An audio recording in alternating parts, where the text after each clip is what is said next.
अश्विन अमावस्या प्रदोषकाली असेल त्या दिवशी लक्ष्मी कुबेर पूजन केलं जातं। आज संध्याकाळी 6:05 ते रात्री 8:36 प्रदोष काळात लक्ष्मी पूजन करायचं आहे। याविषयी पुराणात एक कथा आहे। अश्विन अमावस्येच्या रात्री लक्ष्मी सर्वत्र फिरते आणि आपल्या निवासासाठी जागा शोधते।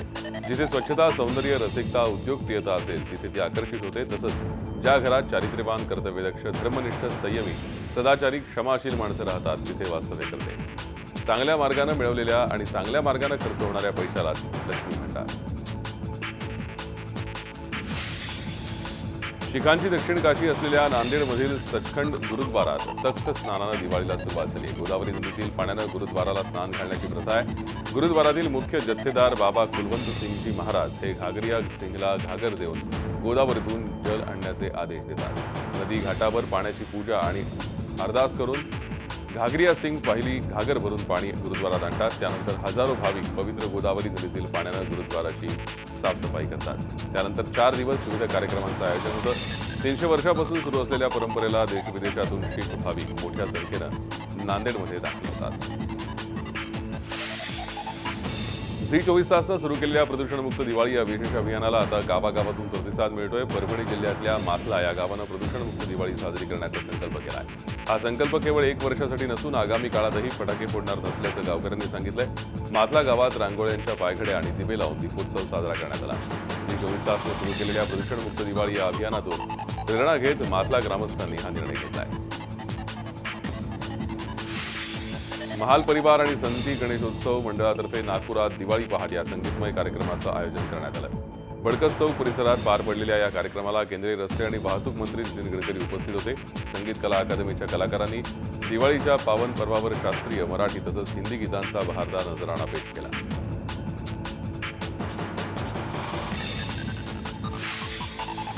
मुंबईतल्या मुलुंडमधल्या मराठा मंडळ सभागृहात दिवाळी पहाट रंगली। ती रंगात रंगली दिवाळी या संगीत मैफिलीनं अभिनेता प्रसाद ओक आणि अभिनेत्री शुभांगी गोखले यांच्या कविता आणि अस्सल पुणेरी किस्सांनी यावेळी रसिकांची वाहवा मिळवली। संरक्षण मंत्र्यांनी सर्जिकल स्ट्राईकचं श्रेय संघाला देणं हा भारतीय सेनेचा अपमान असल्याची टीका माजी गृहमंत्री सुशीलकुमार शिंदेंनी केली। यापूर्वी अनेकदा कारवाया केल्या पण गवगवा केला नाही। राजकारण आणि मानवी हक्क यांचा अडसर असल्यानं तशी कारवाई समोर आणली नाही अशी कबुलीही त्यांनी दिली आहे। काश्मीरमध्ये गेल्या 3 महिन्यांपासून सुरू असलेला हिंसाचार आणि अघोषित संचारबंदीविषयी शिंदेंनी सरकारला धारेवर धरलं। इथले डिफेन्स मिनिस्टर म्हणतात की RSSच्या नेतृत्वाखाली आमचं सैन्य अशा तऱ्हेने स्ट्राईक करतं। मला वाटतं आमच्या देशातल्या सगळ्या जवानांचा अपमान आहे RSSच्या अशी भूमिका घेऊन। ही सैन्याने जी लढत दिलेली आहे आणि अतिशय त्यांनी चांगलं काम केलेलं आहे। सैनिकांचं आणि डिफेन्सचं आम्ही कौतुक करतोय, पण हे क्रेडिट घेण्याच्या नादामध्ये ह्या सरकारची भूमिका ते स्पॉइल करून टाकतात। औरंगाबाद फटाका आग प्रकरणी महापालिकेचे मुख्य अग्निशमन अधिकारी शिवाजी झंजन यांना निलंबित करण्यात आलंय। महापालिका आयुक्तांनी रात्री उशिरा कारवाई केली। कर्तव्यात कसूर केल्याचा ठपका त्यांच्यावर ठेवण्यात आलाय। आग लागली त्यावेळी फटाका मार्केटमध्ये पाण्याचे टँकर नव्हते, तर फटाका दुकानात जी आग विझवण्याची यंत्र होती ती सुद्धा सदोष होती। ती तपासण्याची जबाबदारी फायर ब्रिगेडची होती। या सगळ्याचा ठपका झंजन यांच्यावर ठेवण्यात आलाय। 2 दिवसात या प्रकरणात महापालिका अहवाल तयार करून उर्वरित दोषींवर कारवाई करणार असल्याचं महापालिका आयुक्तांनी सांगितलंय। झंजन यांना निलंबित केल्यावर महापालिका आयुक्तांनी पुन्हा चूक करत तृतीय श्रेणी कर्मचारी आणि स्टेशन इन्चार्ज शेख जफर यांना महापालिका अग्निशमन दल प्रमुख केलं आहे। यावर सगळ्यांनीच टीका केली आहे।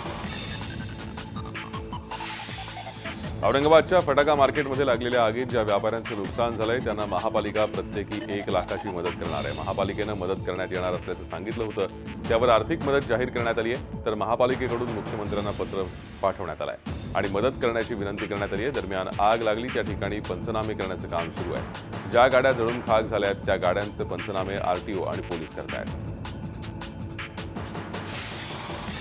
फटाक्यामुळे अनेक ठिकाणी आग लागण्याचे प्रकार वाढत आहेत। औरंगाबादमधील मोठी आग होती, त्यात अनेक फटाक्यांचे स्टॉल जळून खाक झाले। असं असतानाही मुंबईतल्या घाटकोपर मेट्रो स्टेशनखाली आणि खोत लेनमध्ये अनेक अनधिकृत फटाक्यांची दुकानं घातली आहेत। या दुकानांना कोणत्याही प्रकारचे परवाने नसून आग नियंत्रकही नाही। खोत गल्लीत तर प्रचंड गर्दी असते। जर काही दुर्घटना घडली तर मोठी हानी होऊ शकते। या सर्व दुकानांची माहिती महापालिका अधिकारी आणि पोलीस प्रशासनाला असूनही कोणतीच कारवाई करताना दिसत नाही। दिवाळीनिमित्त सर्वत्र मोठ्या प्रमाणात दिवाळी पहाटच्या कार्यक्रमांचं आयोजन करण्यात येतं. त्याचा आनंद सर्वच जण घेतात. मात्र अशा दिवाळी पहाटच्या कार्यक्रमाचा मनमुराद आनंद लुटलाय लातूरच्या जिल्हा कारागृहातील कैद्यांनी. जिल्हा कारागृहातील कैद्यांसाठी संगीतमय कार्यक्रमाचं आयोजन करण्यात आलं होतं. 276 पुरुष कैदी आणि 24 महिला कैद्यांनी या कार्यक्रमाचा आनंद लुटला. दिवाळीसारख्या मोठ्या सणाला आपल्या घरच्यांची आठवण कैद्यांना सतावू नये, आपल्या बंदिस्त आयुष्यात सुरेल संगीतानं त्यांचं मन रमावं या उद्देशानं कारागृहात दिवाळी पहाटचं आयोजन केल्याचं कारागृह अधीक्षकांनी सांगितलं. स्थानिक स्वराज्य संस्थांनी अपंगांसाठी एकूण निधीपैकी 3% निधी खर्च करावा असा कायदा आहे. तरी देखील कोल्हापूर पालिका प्रशासन या कायद्याचं पालन करताना दिसत नाही. त्यामुळे संतापलेल्या अपंग बांधवांनी ऐन दिवाळीत कोल्हापूर महानगरपालिका आयुक्तांच्या निवासस्थानी आंदोलन केलं. दिवाळीत सर्वत्र मिठाईचा आस्वाद घेतला जात असताना प्रहार संघटनेच्या नेतृत्वाखाली झालेल्या आंदोलनात आंदोलनकर्त्यांनी खरडा भाकर खात आयुक्त आणि कोल्हापूर पालिकेचा निषेध केला. सगळीकडे दिवाळीचा आनंद ओसंडून वाहतोय. कोकणातल्या शेतकऱ्यांच्या नशिबी मात्र यंदाही दिवाळीचा आनंद नाही. कोकणातला मोठ्या प्रमाणात शेतकरी वर्ग सध्या शेतीच्या कामात गुंतलाय. पावसाळा लांबल्यानं यंदा भात उशिरा कापणीसाठी आलाय. त्यामुळे सध्या शेतकऱ्यांची भात कापून घरी नेण्याची लगबग दिसून येतेय. शेतात राबणारा शेतकरी दिवाळीच्या सणाला संध्याकाळी शेतीची कामं करून परततोय. भात कापणीपासून झोडपणी मळणीची कामं शेतात सुरू आहेत. दिवाळीच्या सणाला शेतात राबणारा शेतकरी दिवाळी आणि शेतातली कामाची जुळवाजुळव करतोय. यवतमाळ नगरपरिषद निवडणुकीसाठी नामांकन भरण्याच्या अखेरच्या दिवशी उमेदवारांची चांगली झुंबड उडाली. नगराध्यक्षपदासाठी भाजप आणि शिवसेनेनं स्वतंत्र उमेदवार उभे केल्यानं युतीची शक्यता आता मावळली आहे. यवतमाळमध्ये रेखा कोठेकर यांनी भाजपकडून उमेदवारी अर्ज दाखल केलाय, तर शिवसेनेनं कांचन चौधरी यांना उभं केलंय. राष्ट्रवादीला मात्र नगराध्यक्षपदासाठी उमेदवार मिळाला नाही. वणी नगरपरिषद अध्यक्षपदासाठी भाजपनं तारेंद्र बोर्डे या युवा चेहऱ्याला संधी दिली आहे, तर मनसेचे राजू उंबरकर यांनीही आपलं नामांकन दाखल केलंय. पुसदमध्ये माजी मंत्री मनोहर नाईक यांच्या पत्नी अनिता नाईक यांनी नगराध्यक्षपदासाठी नामांकन दाखल केल्यानं पुसदमध्ये सगळ्यांचंच लक्ष लागलंय. चंद्रपूरमध्ये चिमूर तालुक्यातील आंबोली इथे शेततलावात बुडून 2 जणींचा मृत्यू झालाय. मृतांमध्ये एका 14 वर्षीय मुलीचा समावेश आहे. अंतकला करकाडे आणि पायल ननावरे अशी या 2 मृतांची नावं आहेत. या दोघी जणी कपडे धुण्यासाठी शेततलावावरती गेल्या होत्या. कपडे धुत असताना पायलचा पाय घसरून ती पाण्यात पडली. तिला वाचवण्यासाठी अंतकला पुढे सरसावल्या, मात्र पाण्याचा अंदाज न आल्यानं दोघीही बुडू लागल्या. आरडाओरडा झाल्यानं शेजारच्या शेतात काम करणाऱ्या ग्रामस्थांनी तलावाकडे धाव घेतली, मात्र दोघींना बाहेर काढेपर्यंत त्यांचा अंत झाला होता. दोघींचे मृतदेह पोस्टमॉर्टमसाठी पाठवण्यात आले. कोल्हापुरातील राजारामपुरी परिसरातील आयफोन कंपनीचं शोरूम चोरट्यांनी लुटलंय. शुक्रवारी रात्री दुकानाचं शटर तोडून चोरट्यांनी शोरूममध्ये प्रवेश केला. वेगवेगळ्या मॉडेल्सचे लाखो रुपये किमतीचे मोबाईल चोरट्यांनी लांबवलेत. दरम्यान शोरूमच्या परिसरात असणाऱ्या सीसीटीव्हीमध्ये चोरट्यांचा हा प्रताप कैद झालाय. या प्रकरणी राजारामपुरी पोलीस ठाण्यात गुन्हा दाखल झाला असून पोलीस पुढील तपास करतायत. इस्लामचे वादग्रस्त प्रचारक डॉक्टर झाकीर नाईक यांचे वडील डॉक्टर अब्दुल करीम नाईक यांचं मुंबईत पहाटे निधन झालं. माझगावमधल्या राहत्या घरी पहाटे 3:30 वाजता त्यांनी अखेरचा श्वास घेतला. त्यांच्यावर माझगावमधल्या बडा कब्रस्तानमध्ये दफनविधी करण्यात आला. सध्या मलेशियात असलेले झाकीर नाईक वडिलांच्या अंत्यदर्शनाला उपस्थित नव्हते. ठाण्यातील तलाव काट टाकत असताना ठाण्यातील येऊरच्या पायथ्याशी असलेल्या निसर्गरम्य उपवन तलावात म्युझिकल फाउंटन उभारण्यात आलंय. त्याचबरोबर उपवन परिसरातील रस्त्यांवर 6 ठिकाणी सीसीटीव्ही बसवले. या उपक्रमाचं लोकार्पण दीपावलीच्या मुहूर्तावर पालकमंत्री एकनाथ शिंदे यांच्या हस्ते करण्यात आलं. रिलायन्स कंपनीच्या सामाजिक उत्तरदायित्व निधीतून हे कारंज उभारलं असून तब्बल 1 कोटींचा निधी देण्यात आलाय. वाढत्या नागरीकरणामुळे आदिवासी संस्कृती आणि त्यांची प्रथा रूढ होत असतानाच वाद्यांच्या माध्यमातून त्यांची संस्कृती समजावी यासाठी ठाण्यात स्वराज्य संस्थेच्या माध्यमातून प्रभान 2016 या आदिवासी संस्कृती जतन करणाऱ्या कार्यक्रमाचं आयोजन करण्यात आलं. ठाण्यातील टाऊन हॉलच्या प्रांगणात आदिवासी वाद्य असणाऱ्या तारपाच्या नृत्याबरोबरच इतर वाद्यांच्या ठेक्यावर आदिवासी बांधवांनी ताल धरला. या कार्यक्रमाला ठाणेकरांनी गर्दी केली होती. राज्यात आयोजित होत असलेले मराठा मोर्चे दलित विरोधी नसले तरीही तसंच समाजाच्या नेत्यांनी स्पष्ट करण्याची मागणी रिपब्लिकन पक्षाच्या गवई गटाचे राष्ट्रीय सरचिटणीस राजेंद्र गवई यांनी केलं. या मोर्चाच्या माध्यमानं अॅट्रॉसिटी कायदा शिथिल करण्याची मागणी होत असताना हे आपल्याला मान्य नसून याउलट हा कायदा अधिक कडक करण्याची मागणी त्यांनी केली आहे. आपल्या विविध मागण्यांसाठी पक्षातर्फे मोर्चाचं देखील आयोजन करण्यात आलं आहे. चंद्रपूर जिल्ह्यातील 27 नोव्हेंबरला होणाऱ्या 4 नगर परिषदेच्या निवडणुकांसाठी शनिवारी उमेदवारी अर्ज भरण्याच्या शेवटच्या दिवशी सुमारे 520 उमेदवारांनी आपले उमेदवारी अर्ज दाखल केले। सर्वाधिक उमेदवारी अर्ज वरोरा नगर परिषद निवडणुकीसाठी दाखल झाले। वरोरा नगर परिषदेच्या 24 जागांसाठी 1995 अर्ज दाखल झाले। नगराध्यक्षपदासाठी 16 जणांनी अर्ज दाखल केलाय। या ठिकाणी नगराध्यक्षपदासाठी शिवसेनेतर्फे पुरुषोत्तम खिरटकर, काँग्रेसतर्फे विलास चिपले आणि भाजपतर्फे एहतेशाम अली यांना उमेदवारी देण्यात आली आहे। नंदुरबार जिल्ह्यातील शहादा नगरपालिकेची रणधुमाळीचा अनुभव उमेदवारी भरायच्या शेवटच्या दिवशी अनुभवायला मिळाला। शहाद्यात एकूण 27 जागांसाठी 121 उमेदवारांनी अर्ज भरले, तर नगराध्यक्षपदासाठी सर्वाधिक 21 जणांनी अर्ज भरले असून यात प्रामुख्याने लढत काँग्रेस, भाजप आणि लोक भारती पक्षात आहे। राष्ट्रवादी आणि शिवसेना इथे नावालाच निवडणूक लढतील असं एकूण दिसून येत आहे।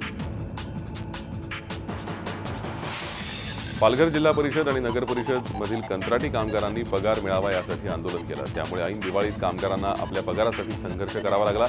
यामध्ये सफाई कामगारांसह पालघर अग्निशमन दलातील जवानांचा समावेश आहे। या आंदोलनात किमान वेतन प्रमाणे वेतन मिळावं, मागील 4 महिन्याचा किमान वेतन प्रमाणे फरक मिळावा, दिवाळीचा बोनस मिळावा, जीवन सुरक्षा विम्याची सोय आम्हा कर्मचाऱ्यांना द्यावी अशा मागण्या करण्यात आल्या। माचिल सेक्टरमध्ये पाकिस्तानी लष्कराच्या गोळीबारात शहीद झालेल्या शिपाई मनदीप सिंह यांच्यावर त्यांच्या मूळ गावी अंत्यसंस्कार करण्यात आले। मनदीप सिंह मूळचे हरियाणातल्या कुरुक्षेत्रचे होते। मनदीप सिंहांना अखेरचा निरोप देण्यासाठी अख्खं गाव लोटलं। यावेळी हरियाणाचे मुख्यमंत्री मनोहरलाल खट्टरही हजर होते। त्यांनी मनदीप सिंहांच्या कुटुंबियांचं सांत्वन केलं। देशासाठी लढता लढता धारातीर्थी पडल्यावर मनदीप सिंह यांच्या मृतदेहाचीही पाकिस्तानी दहशतवाद्यांनी अवहेलना केली होती। त्याचा बदला भारतीय सैन्यानं घेतला, पण मनदीप यांच्या रूपानं आपला आणखी एक जवान मातृभूमीसाठी कामी आला। त्यामुळे साऱ्या कुरुक्षेत्रावर आज दुःखाचं सावट आहे। माचिल सेक्टरमध्येच पाकिस्तानकडून होणाऱ्या गोळीबाराला प्रत्युत्तर देताना महाराष्ट्राच्या मातीतून गेलेला शूरवीर नितीन कोळीही शहीद झाला। सांगलीच्या दुधगावचे शहीद नितीन कोळी यांचं पार्थिव आज श्रीनगरहून महाराष्ट्राच्या दिशेने रवाना करण्यात येणार आहे। त्याआधी बीएसएफच्या जवानांनी नितीन कोळींना आदरांजली वाहिली। तिरंग्यात लपटलेल्या नितीन कोळींच्या मृतदेहाला अखेरचा निरोप देताना बीएसएफ जवानांनी मातृभूमीचा जय जयकार केला। नितीन कोळींचं पार्थिव आज संध्याकाळपर्यंत महाराष्ट्रात येण्याची शक्यता आहे। पाकिस्तानकडून वारंवार होणाऱ्या शस्त्रसंधीचं उल्लंघन भारतीय लष्कराकडून त्याला चोख प्रत्युत्तर दिलं जात आहे। भारतीय लष्करानं कुपवाडाच्या केरन सेक्टरमधील सीमारेषेपलीकडे जाऊन पाकिस्तानच्या 4 छावण्या उद्ध्वस्त केल्या आहेत। कुपवाड्यात झालेल्या फायरिंगनंतर ही कारवाई करण्यात आली आहे। त्यात बीएसएफचा एक जवान शहीद झाला असून एका नागरिकाचा देखील मृत्यू झाला आहे। त्यामुळे सीमेवरील वातावरण अजूनही तणावपूर्ण आहे। यात भारतीय लष्कराचे 4 जवान तर बीएसएफचे 3 जवान शहीद झाले। पंतप्रधान नरेंद्र मोदींनी सलग 3ऱ्या वर्षी दिवाळीचा सण सैन्याच्या जवानांसोबत साजरा केला। यंदा मोदींनी भारत-चीन सीमेचं रक्षण करणाऱ्या इडो तिबेटियन आणि लष्कराच्या डोगरा रेजिमेंटसोबत आपली दिवाळी साजरी केली। पंतप्रधान हिमाचल प्रदेशच्या किन्नौरमध्ये जवानांशी संवाद साधत होते। पंतप्रधान नरेंद्र मोदी यांनी सलग 3ऱ्यांदा भारतीय जवानांसह दिवाळी साजरी केली। जवानांना भेटल्यानंतर पंतप्रधान हिमाचल प्रदेशमधील चांगो गावात उतरले। सोमदू नजीकच्या या गावातील नागरिकांना पंतप्रधानांनी आश्चर्याचा धक्का दिला। यावेळी मोदींनी इथल्या ग्रामस्थांना दिवाळीच्या शुभेच्छाही दिल्या। यावेळी या गावातल्या चिमुकल्यांना पंतप्रधानांनी चॉकलेट देत दिवाळीच्या शुभेच्छा दिल्या। खुद्द पंतप्रधान आपल्या गावात आल्यामुळे चांगोमधील ग्रामस्थांच्या चेहऱ्यावर आनंद पाहायला मिळत होता। झी 24 तास रहा एक पाऊल पुढे।